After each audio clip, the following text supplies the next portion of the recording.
Clive Davis party is usually one of the most anticipated events leading up to the Grammys, but this year the gala took on a somber mood as stars remembered the life of Whitney Houston.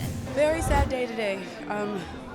Whitney Houston, I couldn't believe it. I'm still in shock. I feel like she's going to be right here tonight singing She and Dion Warwick, and I'll say, hey Whitney, how you feeling? And we'll talk and giggle.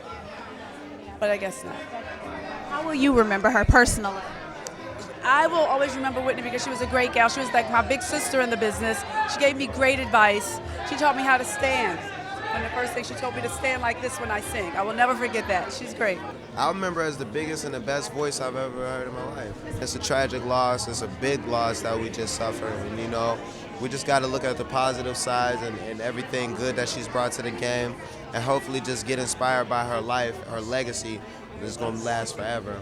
She's a legend, an icon, and I think that she's going to inspire a lot of singers to, to push the envelope, to really strive to be big with what you do. She was really, really big in what she did, even in the most simple thing, so she's left a very, very great legacy. For many years, Whitney walked this red carpet with her mentor, Clive Davis, and tonight's attendees felt she would have wanted the show to go on.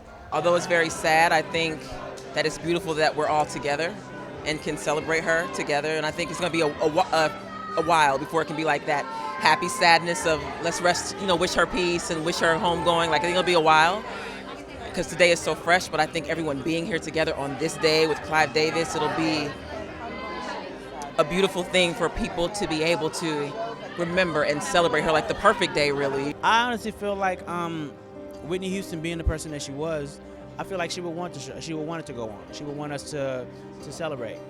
I feel like this night is supposed to be about celebrating her life and not so much mourning her death.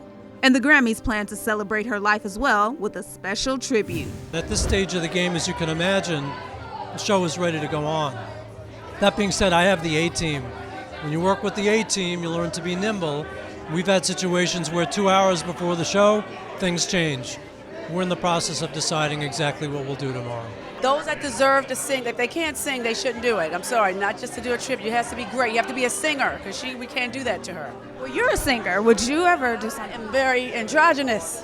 I don't know if I can sing that high. But, I would try if they asked me, but the person has to really be able to sing. It'd be real interesting to hear Adele do a Whitney Houston song. She's one of those voices that people are really paying attention to right now. I believe she's got the chops, but it'd be cool for her to prove it. For HipHollywood.com, I'm Vanessa Barnett.